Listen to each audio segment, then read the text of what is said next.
in this session, flow control, error control, switch networks. So what is flow control? So it is the process of managing the rate of data transmission between two nodes to prevent a fast sender from overwhelming a slow receiver. That is, it is a set of procedures that tells the sender how much data it can transmit before it must wait for an acknowledgement from the receiver. The receiver has a limited speed at which it can process incoming data and a limited amount of memory in which to store incoming data. So receiver must inform the sender before the limits are reached and request that the transmitter to send fewer frames or stop temporarily. So in this diagram, we can see that protocols are classified into two types: for noiseless channel, for noisy channel. So noiseless channel is classified into two types: simplest protocol and stop and wait protocol. For noisy channel, that is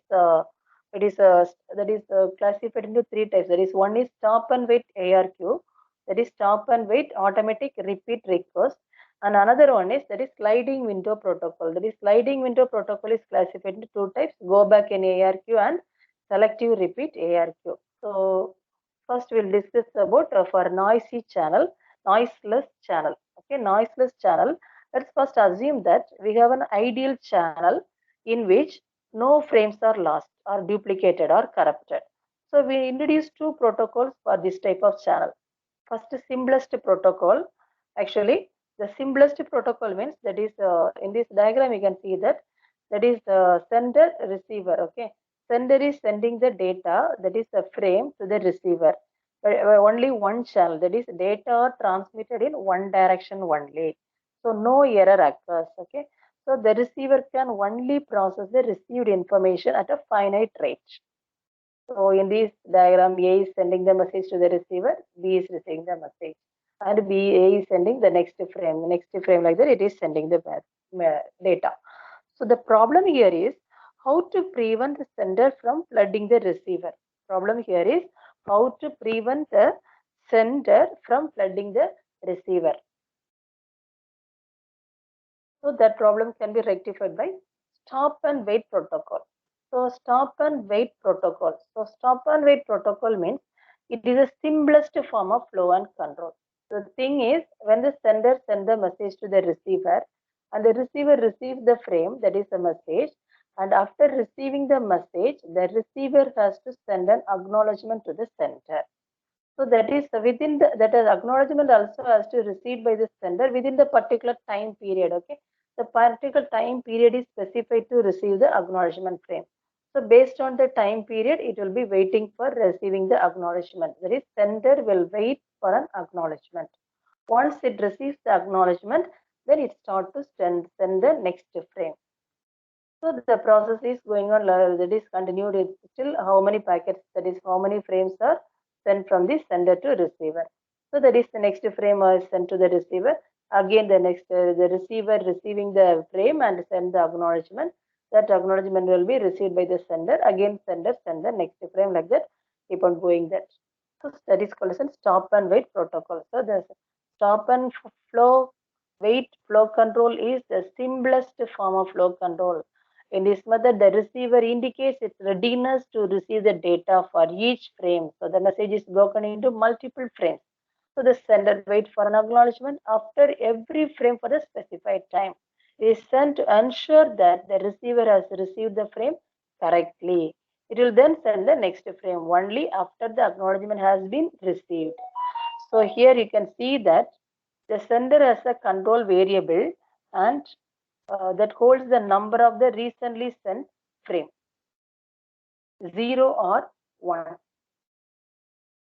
So noisy channel, in this noisy channel, stop and wait automatic repeat request, go back in automatic repeat request, selective repeat automatic repeat request. So three types are there. So what do you mean by noisy channel means? Actually, stop and wait protocol gives us an idea of how to add flow control to its predecessor. So noiseless channel are non-existent. So we discussed these three protocols, okay, in this section that use error with error control. See, stop and wait automatic repeat request. Actually, so it is the error correction in stop and wait ARQ. It is done by keeping a copy of the sent frame and retransmitting of the frame when the timer expires. So that is, we use the sequence numbers to number the frames in the stop and wait ARQ.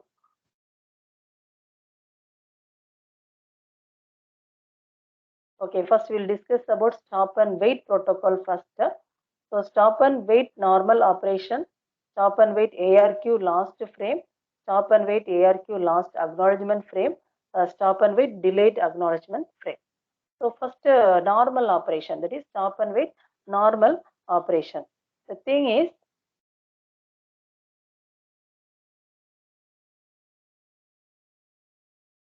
so in this diagram we can see that stop and wait normal operation. So first sender send the frame to the receiver. The receiver, after receiving the frame 0, and the receiver send the acknowledgement to the sender. So now the acknowledgement is received by the receiver within the particular time period. So within the time period, if it receives the acknowledgement, the sender send the next frame to the receiver. Now the receiver send the acknowledgement to the frame 1. So like that it transmit the data, that is sender send the frame, receiver send the acknowledgement. But within the particular time period it receives, it safely send the next frame. So that is called stop and wait normal operation. So that is acknowledgement number always defines the number of the next expected frame. So to avoid receiving and accepting two copies of the same frame, so frames and acknowledgements alternatively labeled as 0 and 1. So acknowledgement 0 for frame 1 and an acknowledgement 1 for frame 0. So sender starts a timer when it sends the frame. If an acknowledgement is not received within the allocated time period, the sender assumes that the frame was lost or damaged, or any corruptions may be happened. So once again it resend it. So now the receiver sent one positive acknowledgement if the frame is intact.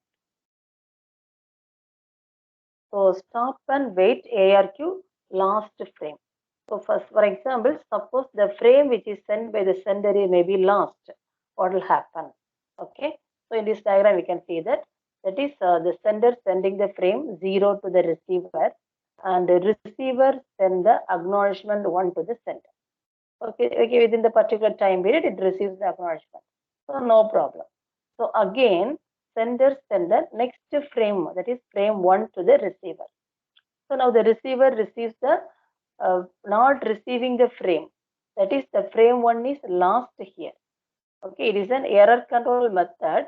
That is, when a receiver receives a damaged frame, it discards it and keeps its value of 1. That means the frame is lost means actually it will be the receiver will be waiting for the particular time period to receive the next frame, that is frame 1. Okay, within the particular time period, it has not received the frame 1. So that what happens, the receiver won't send the acknowledgement to the sender. Okay, at the sender side, the sender will be waiting for the acknowledgement for the particular time period. Now, the particular time period, if it is not received the acknowledgement, that is timeout. After the timeout, once again it resend the frame 1. It understands that, okay, the frame 1 is lost. Maybe our frame 1 or the acknowledgement of the receiver. So any one of the thing may be lost. So that the receiver is not receiving the acknowledgement. Frame 1 is lost. So the receiver is not sending the acknowledgement. So within the time period, particular time period, it will be waiting for the acknowledgement. So if it is not received, so once again it is resending the frame 1 to the receiver. Now the receiver receiving the frame 1. Okay. Now the receiver receives the frame 1 and send the acknowledgement to the sender. So that is stop and wait ARQ. ARQ means automatic repeat request. So last frame ARQ. If the frame is lost, so that actually if the frame is lost, the receiver will be waiting for the particular time period to receive the frame. Once if it is not received, so it won't send the acknowledgement to the sender. So within the particular time period, the sender will waiting for an acknowledgement. If the acknowledgement is not received within the time period, once again it resend the frame to the receiver. Next, stop and wait last acknowledgement frame. So it is also similar to this last frame only. Here instead of frame, here acknowledgement frame is last. Okay. So here you can see that in this diagram, the sender send the data, that is frame 0 to the receiver. Now the receiver send an acknowledgement to the sender. Now the sender is sending the next frame 1. Okay, the receiver receives the frame 1 and the receiver is sending an acknowledgement 0 to the sender. So in the meantime, the acknowledgement is damaged. The acknowledgement is lost. So it cannot be reached to the sender within the particular time period. It is lost. But up to the time period, the sender will be waiting for an acknowledgement. So now the sender has not received the acknowledgement up to the time period, so that it retransmit the frame 1. Okay, that the frame 1. Okay, now the receiver actually already received the frame 1, but that is a duplicate frame. Okay, once again it is receiving the frame 1, right? So frame 1, that is the second time if it receives the frame 1, is discarded because it is a duplicate frame. It already has the frame 1, right? Okay, but it understands that okay, the sender has not received the acknowledgement in the particular time period. That's why it is resending the frame 1, so that the receiver send the acknowledgement 0 once again. So that is the concept of lost acknowledgement frame. That is, if the sender receives a damaged acknowledgement, it discard it. When the timer of the sender expires, the sender retransmit the frame 1. So the receiver has already received the frame 1 and expected to receive frame 0. So therefore, it discards the second copy of the frame 1. Next, stop and wait delayed acknowledgement frame. Stop and wait delayed acknowledgement frame. So that is in this diagram, you can see that the sender sending the frame 0 to the receiver. Receiver, after receiving the frame 0, he has to send an acknowledgement 1, right? But he is sending the acknowledgement 1. But the thing is, the sender is not receiving the acknowledgement 1 within the particular time period. So that what happens? So the sender waits for the particular time period for the acknowledgement of the frame 0. If it not received, so once again it is resending the frame 0 after the time out. Once the time is over, time expires, it retransmit the frame 0 to the receiver. Now the receiver receives the frame 0 again, because already it has received the frame 0, but it is received, actually the acknowledgement is delayed here. The first frame 0's acknowledgement 1 is delayed, that is it received by the sender, delayed, that is lately it received by the sender. But sender resend the frame 0. So now the receiver already received the frame 0 and it discard the frame 0. That is, the duplicate copy will be discarded. So, but the thing is actually, anyway, if it receives the frame 0, once again it send the acknowledgement to the center. Okay. Now, so before receiving the second acknowledgement, so it receives the acknowledgement 1 delayed, right? So that already it receives the acknowledgement 1. So it discard the second acknowledgement, that is duplicate acknowledgement will be discarded. So that is called as a delayed acknowledgement frame. So like the delayed acknowledgement frame, the frame also may be sometimes duplicated. Same 2 times, maybe the frame also may be received by the receiver. It can be also that is a duplicated, means that it can be discarded. So stop and wait delayed acknowledgement frame means, that is, if any acknowledgement is delayed, that is lately received by the sender, but it won't wait for the late reply. So a particular time period, it wait for an acknowledgement. If it not received within the particular time period, it retransmit the same frame to the receiver. But actually the receiver already received the frame 0, but it send the acknowledgement also. Maybe the acknowledgement may be lost or it may be damaged. So once again, it is resending the acknowledgement, but a duplicate copy of the frame 0 will be discarded by the receiver. So the acknowledgement can be delayed at the receiver or due to some problem. If it is received after the timer for frame 0 has expired, so sender retransmit the copy of the frame. So however, R equal to 1 means receives a receiver expect to see frame 1.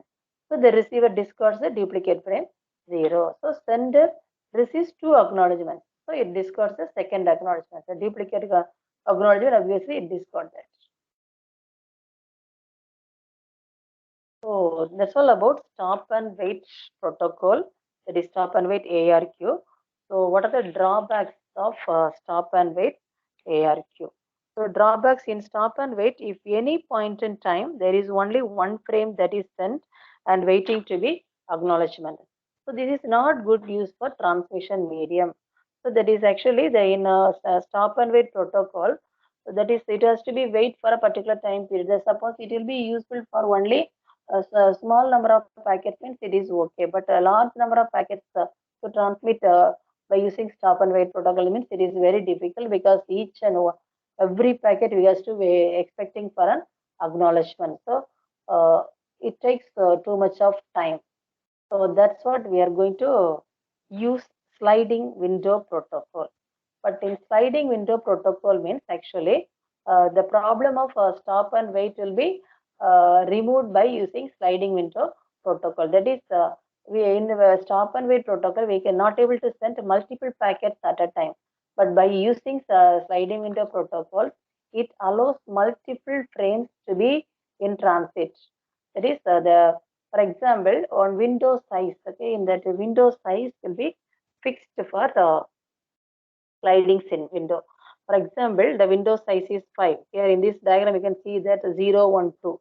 That is, window size is suppose 5 means we can transmit 5 packets continuously without expecting the acknowledgement. So after receiving 5 packets, the receiver can start to send the acknowledgement. So in the meantime, before receiving the 5 packets also, it can transmit the acknowledgement. But that doesn't matter. The thing is, so the sender can send 5 packets continuously without expecting acknowledgement. That is called sliding window flow control. So the thing is sliding window. So if it is 5 packets, not only 5 packets, it may be 10 packets or 15 packets. So it can be fixed in the different formats. The window size should be fixed. The window size may be differ. In sliding window protocol, again it is classified into two types. One is go back N ARQ and another one is selective repeat request ARQ. So go back N ARQ. Actually, go back N ARQ normal operation. It is also similar to stop and wait ARQ. But the thing is, what is the main difference here is actually then go back N ARQ. You can see that the sliding window size, that is the window size is fixed. Here in this diagram, you can see that only the window size is fixed as 3. That is frame 0, frame 1, frame 2. So there is a window size is fixed as 3. So we can say fix the window size 3 or 5. It depends.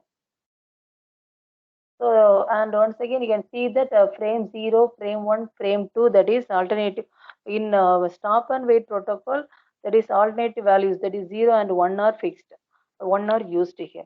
But in go back in ARQ, we can use the numbers that is 1, 2, 3, 4, 5, 6. Any numbers can be used here. The sender kept track of the outstanding frames and updates the variables and windows as the acknowledgement array. For example, suppose the sender has sent frame 6, but the timer for frames 3 expires, so the frame 3 has not been acknowledged. So then the sender goes back and send the frame 3, 4, 5, 6 again. That is called as a go back in ARQ. That is the symbol logic is if any one of the packet is missed or lost means, for example, third packet is missed means the window size is 5. Assume that window size is 5. A third packet is missed. So it has to retransmit the packet, third packet, fourth packet, fifth packet. Okay, which packet has lost from that packet as a packet to that is the window size, the maximum window size packet. That is 5. If it is 5 means 3, 4, 5. That continuously it has to retransmit. That is called go back N ARQ. That is N is the number, which packet is lost, third packet. So from third packet onwards it has to retransmit the remaining packets. Okay, so that is called as an go back n ARQ. It is the go back n ARQ normal operation. So the receiver does not have to acknowledge the each frame received. So it can send one cumulative acknowledgement for several frames. Okay, the receiver no need to acknowledge for each and every frame separately. So it can send one cumulative acknowledgement for several frames. Okay, so that is up to how many packets window size is fixed 5 minutes. So 5 packets. Okay, after receiving the 5 packets, that can the receiver can send a cumulative acknowledgement. So that is called as a go back NARQ normal operation. So it is that is go back NARQ also similar to stop and wait ARQ, that is a remaining operations, that is in stop and wait ARQ normal operation. Then next thing is if a stop and wait ARQ last frame, last acknowledgement frame, delayed frame. So similar way we are using here also, that is go back NARQ normal operation, go back in ARQ last frame, go back in ARQ acknowledgement frame, go back in ARQ delayed frame. Here that is go back in ARQ last frame. So as I told you that is the last frame, and the frame 2 is last here in this diagram. So we can see that the frame 2 is last. So that what happens if the frame 2 is last means, so the frame 3 it won't be received by the receiver. Okay, so when the sender send the frame 2 again, that is it has to retransmit the frame 2. So it then then only it will send an acknowledgement for that. So frame 2, frame 3, frame 4. So how many frames are there? All the frames has to be resent. So that is called last frame. So the similar to a working principle for acknowledgement frame, that is acknowledgement last, that is go back in ARQ last acknowledgement and go back in ARQ delayed frame. So next thing, so selective repeat ARQ. Actually, what is the drawback in the go back in ARQ means, go back in ARQ simplifies the process at the receiver side, but receiver only keep track of only one variable and there is no need to buffer out of order frames. So they are simply discarded. So however, go back in ARQ protocol is inefficient for noisy link. So its bandwidth is inefficient and slows down the transmission. But in selective repeat ARQ, only the damaged frame is resent. No need to send all the frames, that is frame 2, frame 3, frame 4 and all, no need to send. Only the selective frames, only frame 2 should be resent. So that is actually in go selective repeat request, if the frame 2 is lost, for example in this diagram frame 2 is lost, the receiver send a negative acknowledgement, that is NAK2, negative acknowledgement. So negative acknowledgement means that that is the receiver not receiving the particular frame. So then the receiver the sender understand that okay, the frame 2 is lost. So once again it retransmits the frame 2. Now the receiver receives the frame 2. Okay. So that is called as a selective repeat ARQ. So it defines the negative acknowledgement to report the sequence number of the damaged frame before the timer expires. So frame 0, frame 1 are accepted when received because they are in the range specified by the receiver window. The receiver send a negative acknowledgement to show that the frame 2 has not been received and the sender resends only the frame 2 and it is accepted as it is in the range of window. Okay, that's all about selective repeat ARQ. So once again we will summarize the subtopics in flow control. So flow control, that is classified into two types. One is noiseless and another one is noisy channel. Noiseless channel is again classified into simplest protocol and stop and wait protocol. So simplest protocol only one direct communication, and the stop and wait protocol, that is sender send the data to the receiver, receiver receives the data and send an acknowledgement. But at the sender side, within the particular period time period, it has to receive the acknowledgement. So after receiving the acknowledgement, it sends the next data. After the receiver receiving the next data, it sends the acknowledgement, like that it will proceed. So that is called as a stop and wait protocol. So for noisy channel, that is stop and wait ARQ is there. Okay, stop and wait ARQ, that is stop and wait automatic repeat request. So that is also classified into three types. Actually, one is normal operation. So apart from that, the three classifications are, if it may be last frame, that is stop and wait ARQ last frame. The frame may be lost, okay, which is sent by the sender to the receiver. And stop and wait acknowledgement, last acknowledgement, that is acknowledgement which is sent by the receiver to the sender may be lost. And stop and wait delayed frame. Sometimes the frame which is sent by the sender may be delayed, lately received by the receiver. Sometimes the acknowledgement which is sent by the receiver will be delayed to the center. Okay, that will be happen sometimes. Okay, that is called as stop and wait ARQ. Next, sliding window protocol. So sliding window protocol means, that is, it defines the window size. So based on the window size only, it transmits the packet. That is how many packets it has to send. So based on the window size, it transmits the packet. So it is classified into two types. One is go back NARQ and another one is selective repeat request. That is selective repeat ARQ, automatic repeat request. So in go back NARQ, that is go back NARQ, actually the same thing, that is how many is that is the window size is fixed. So based on the window size, it transmit the data. How many, suppose window size is 5 means it has to transmit up to 5 packets.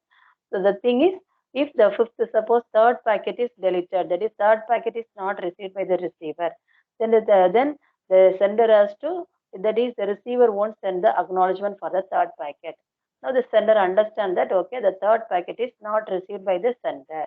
Okay, suppose that is the sender is sending the third packet, fourth packet, fifth packet. So how many packets maybe it may send, but the receiver sent only the it won't send an acknowledgement. Okay, so after resending that acknowledgement only, that is after resending the frame 3, then only the receiver send the acknowledgement. Okay, it may be send, it can send cumulative acknowledgement also. So then, so like that, go back NARQ, last frame, go back NARQ, acknowledgement last, delayed frame also, maybe it is similar to that, stop and wait ARQ. But here, that is window size is fixed. So that is frame 1, frame 2, frame 3, like that we can give the number. Next is selective repeat request, automatic repeat request. Here also you can see that that is the difference between go back and ARQ and selective repeat ARQ is only the negative, that is it which packet, that is which frame is not received by the receiver. For that frame, it's in the negative acknowledgement. For example, in this diagram, you can see only frame 2 is missed, lost. So it send the negative acknowledgement 2. That is, it understand that, okay, sender understand that negative, that is frame 2 is lost. So once again, it has to retransmit only the specified last frame. So frame 2 only has to be resend. No need to send another frame 3, frame 4 and all. So that is called selective repeat ARQ, that is automatic repeat request. Next, error control. So error control means, so here error control includes both error detection and error correction. So that is, error detection means there is error identification, error detection. So data can be corrupted during transmission. So some applications request that errors be detected and corrected. See, here you can see that three types of errors are there. One is single bit error, another one is multiple bit error, another one is burst error. So single bit error, you can see that the term single bit error means that only one bit of a given data unit is changed from 1 to 0 or 0 to 1. So here in this diagram, you can see that the 0 is changed to 1. That is called single bit error. Only one bit is changed. Next, multiple bit error. So multiple bit error means there is so many bits can be, there is 2 or more bits can be changed. That is called multiple bit error. That is at the sender side, sender side maybe 2 or more bits are there. Here you can see that 1 and 0, second bit and fifth bit. So bits are 1, 0. So at the receiver side, both bits are corrupted. That is, 1 is changed to 0 and 0 is changed to 1. So that is called as a multiple bit error. That is, 2 or more bits are affected or corrupted, then it is called as a multiple bit error. So next, burst error. So burst error means, that is the term, burst error means that is two or more bits in the data unit have changed from 1 to 0 or 0 to 1. That is bulky amount of data. That is group of data. Continuously the data are corrupted. That is called burst error. So error control mechanism, actually, it is classified into two types. One is error detection and another one is error correction. So error detection means it decides whether the received data is correct or not without having a copy of the original message. So error detection uses the concept of redundancy, which means adding extra bits for detecting errors at the destination. So here, error detection, we are using three mechanisms. One is parity checking, that is two-dimensional parity checking. Another one is cyclic redundancy check, and the next, finally, checksum. So these are the three methods, mechanisms used in error detection. Error correction, Hamming code is used to correct the error. Switch network. A fully switched network. Next topic, we'll discuss about switch network. That is, a fully switched network is a computer network which uses only network switches rather than hubs, network hubs on the Ethernet local area networks. So in this diagram, we can see that is a switch network. So many nodes, that is A, B, C, D, E, F are the nodes. So that is in the internet, so many switches are there. That is 1, 2, 3, 4, 5, 6 are the switches. It is used to communicate the data from the one node to another node, symbol switching node. Okay, next, that is switch node network is classified into three types. Okay, switch networks are classified into three types. One is circuit switching, another one is packet switching, next one is message switching.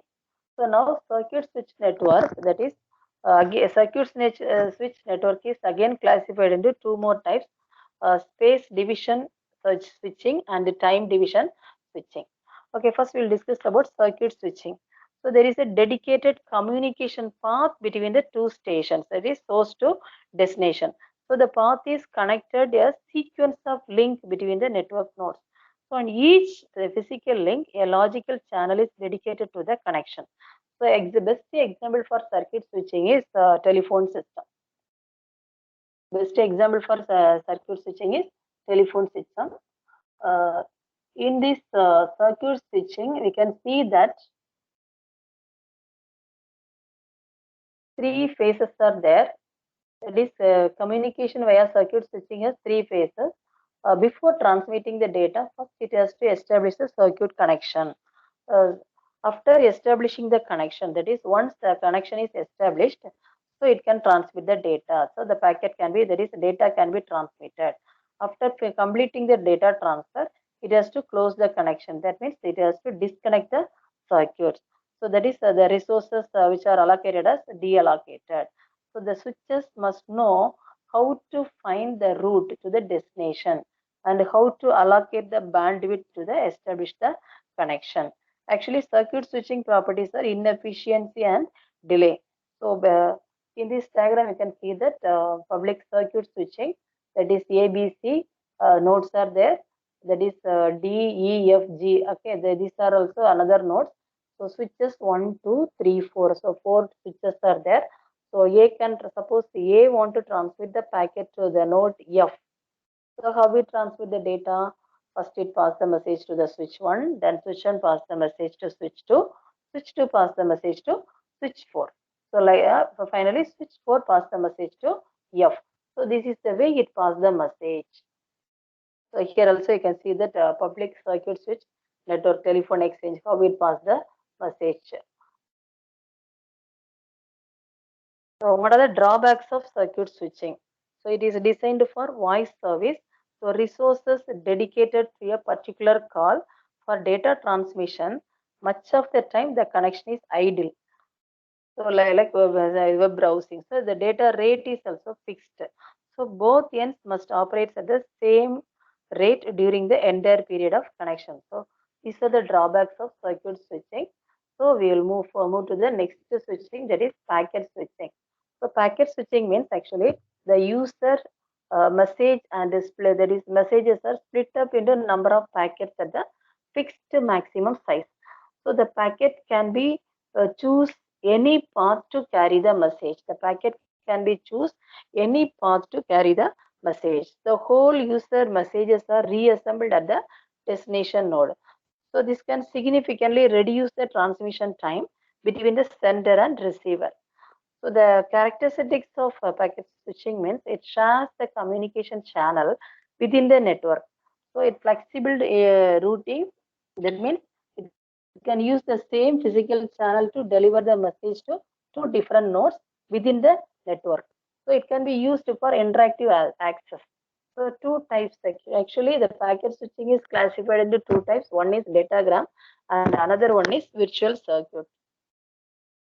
Now we will first discuss about the datagram. That is, there is no connection between the sender and receiver. So as there is no dedicated path between the sender and receiver, the packets are routed individually, and there are usually no delivery assurance between the sender and receiver. So in this diagram, you can see that is A, B, C, D, E, F, G. So E, F are the nodes. The packets, that is here in this diagram you can see that for three packets are there. One, that is the main message is divided into number of packets, right? So here you can see three packets are there. So the first packet and the third packet sent from the node, actually A that is delivered the packets to the node B 1, 2, 3. Now from the node B 1 and 3, that is the node 1 and the node 3 reach to the receiver node C. From C, that is the third packet will be reached to the destination D.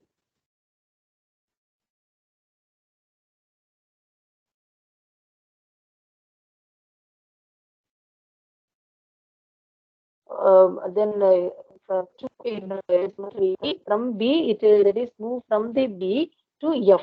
The second move F to G, G to D. So this is the way it passes the message. And the next third packet, actually one packet is sent by from the C, and another packet can be sent through J. So like that it transmits the packets for datagram. So that is each and every packet may be choose different route, and finally it has to reassembled at the receiver side. The packets are routed individually, and there are usually no delivery assurance between the sender and receiver. So there is no connection between the sender and receiver, as there is no dedicated path between the sender and receiver. The packets are routed individually, and there are usually no delivery assurance between the sender and receiver. So the characteristics of datagram services are actually it is the datagrams are individually routed within the subnet. So no delivery assurance related to the packets, as the packets can be lost, out of sequence, containment, duplicated, etc. Next, virtual circuit. So virtual circuits means virtual circuit switching. Actually, it is a packet switching method where a path is established between the source and final destination. The path is established between the source and final destination. So through which all the packets will be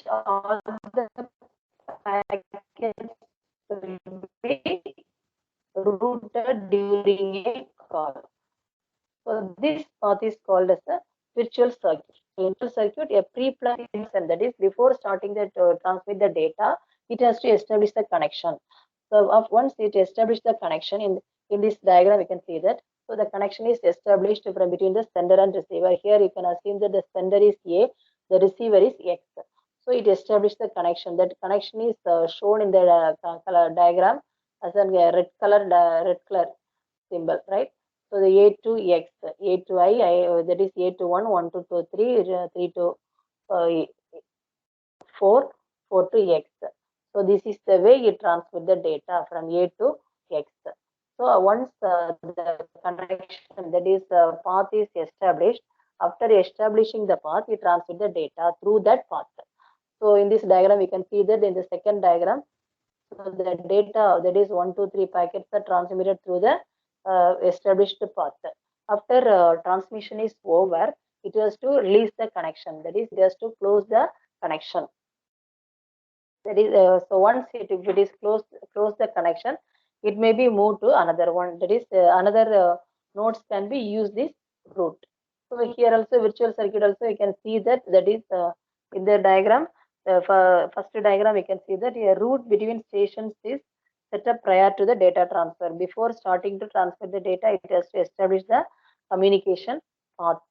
So next, once communication path is established, you can see the second diagram. So it take the same path to transmit the data. In the third diagram and fourth diagram, fifth diagram, all the diagram you can see that through that path only it transfers the data. So the receiver side it receives the data. But in datagram you can see that in this second diagram it's send the packet. Then third diagram it may be choose different path. So it all the nodes can transmit in the different path, and finally at the receiver side it receives all the packets and reassemble it. So what are the advantages of packet switching? So it may be line efficiency. That is advantages of packet switching, line efficiency, and data rate conversion. Each station connects to the local node to its own speed. In circuit switching, a connection could be blocked if 3 lakhs free resources. If there lacks of free resources on a packet switch network, even with the heavy traffic, packets are still accepted by delivery delay increases. So priorities can be used here. Next one is message switching. So message switching means that is the source can send the data to the switching office first, and first which stores the data in its buffer. It then looks for a free link to another switching office and then send the data to this office.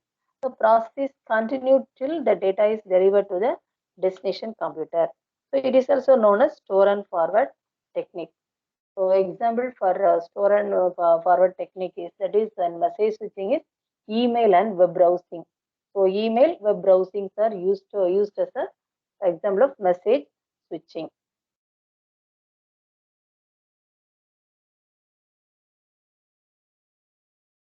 So here first we can difference see the difference between circuit switching and packet switching. That is packet switching. There is difference between circuits. First we will discuss about circuit switching and packet switching. So circuit switching, the call setup is required. Packet switching, call setup is not required. And so in circuit switching, dedicated connection between the two hosts. In packet switching, there is no dedicated connection between two hosts. So then so in circuit switching, connection is, suppose the connection is lost if any link in the path between the host is broken. But in packet switching, connection could be continue between the host, since the data have many routes between the host. So in circuit switching, information takes the same route between the connected host. In packet switching, information could take in circuit switching, information always arrive in the order, but in packet switching, information could arrive out of order to the destination, because it choose different routes, but based on the packet ID, the destination reassemble it. And in circuit switching, bandwidth available is fixed, but in packet switching, bandwidth available is variable. There is varied. So in circuit switching, bandwidth utilization is parallel, but in packet switching, bandwidth utilization is full. So circuit switching is transparent, the packet switching is not transparent. So in the circuit switching, charging is time based, but in packaging. So next, difference between virtual circuit and datagram. The difference between virtual circuit and datagram. Actually, virtual circuit and the host-to-host address is needed in a link setup only. But in datagram, host-to-host address is always needed in sending the datagram. In virtual circuit, error is handled by subnetwork. The host will receive the packet in correct sequence. But in datagram, error checking is required by host to reassemble the packet and find out the missing packet. So message passed in order to the network in virtual circuit. In datagram, message may be out of order in the communication subnetwork. So that's all about the difference between virtual circuit and datagram. So we'll summarize the switch network once again. That is switch network. That is the switches are used to transmit the data instead of hubs in Ethernet layer, local area network. So that is classified into three classifications: circuit switching, packet switching, virtual switching. That is circuit switching is classified into space division multiplexing, time division multiplexing, and packet switching is classified into datagram and virtual circuit network. So first is circuit switching. Circuit switching means that is before transmitting the data, first it establishes the connection between the sender and receiver. Once it establishes the connection, it start to transmit the data. After transmission is over, it close the connection. So that is best example for circuit switching is telecommunication, that is landline phone. But once the path is fixed, so that path cannot be used by